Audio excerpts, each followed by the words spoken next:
Et de l'emploi, on vous explique tout ça. À tout de suite. Every day I go to work. Work. Work. Every day I get work done. Every day now I get work done. Nous sommes dans les locaux d'Envie Autonomie avec Mehdi Mana. Bonjour Mehdi. Bonjour. Alors expliquez-nous, quelle est cette activité que vous avez lancée ici? Alors on a décidé de lancer une nouvelle activité de réemploi et de rénovation d'aide technique, donc de matériel médical, lit médicalisé, fauteuil roulant, en complément de notre activité existante de rénovation d'électroménager. Alors là, montrez-nous ce fauteuil, qu'est-ce qui va lui arriver? Donc il y a déjà un diagnostic global du fauteuil et puis la vérification de ses organes de base, les freinages, les roulements, un démontage complet de toutes les pièces, un nettoyage. Il peut y avoir aussi des pièces qui soient remplacées, puisque le principe de l'économie circulaire c'est ça, c'est de remplacer des pièces d'occasion par d'autres pièces d'occasion, voire même des pièces neuves dans certains cas. Alors on va aller voir justement l'atelier de désinfection. C'est Jean-François qui est en train de s'en charger. Comment ça marche? Alors Jean-François de nos opérateurs, donc c'est un appareil qui fonctionne à la vapeur.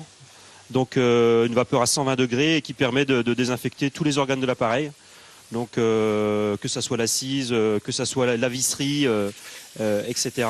Et le but, c'est de créer de l'emploi. Bien sûr, le but, c'est de créer de l'emploi, donc de créer des postes d'insertion, de permettre à des personnes qui ont des difficultés à trouver un emploi ou à se qualifier de pouvoir revenir sur le marché du travail. Et donc, on en vient avec un fauteuil qui est finalement prêt à être revendu. Voilà, donc le principe, c'est d'offrir une offre complémentaire à l'offre existante, puisque on va plutôt être sur des personnes qui ont des restes à charge dans leur remboursement qui sont importants, ou qui veulent obtenir une deuxième acquisition pour un fauteuil à un autre endroit. Donc on est à peu près entre 50 et 70% moins cher que le prix d'un matériel neuf et qui va être commercialisé auprès de particuliers ou auprès d'établissements, voire mis en location, puisqu'on travaille aussi sur cette possibilité-là.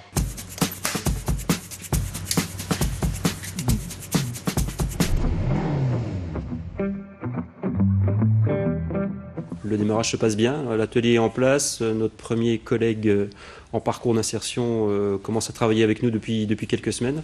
Le matériel est acheté, donc on va pouvoir démarrer la phase opérationnelle de production, test des process, mise en marché des appareils et puis une collecte aussi plus massive pour pouvoir augmenter nos stocks.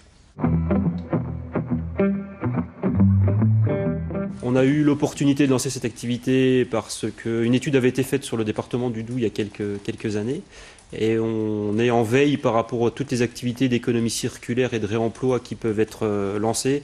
Il y a des similitudes sur la réparation d'électroménager avec la réparation des aides techniques, donc ça nous a semblé utile de l'étudier et de lancer quelque chose qui va permettre de redonner vie à des appareils qui aujourd'hui sont en masse et non utilisés dans différents endroits. L'objectif, c'est de créer des emplois d'insertion et des emplois personnels permanents et à terme d'avoir à peu près 6 personnes qui vont travailler sur l'activité à l'horizon 2020. Voilà, créer de l'emploi avec l'économie circulaire, c'est le genre de projet qu'on aime bien sur ma route. Voilà, nous, ça y est, on est déjà reparti pour de nouvelles aventures. Demain, nous serons à Delle, chez Chacazol, un chantier d'insertion. À demain.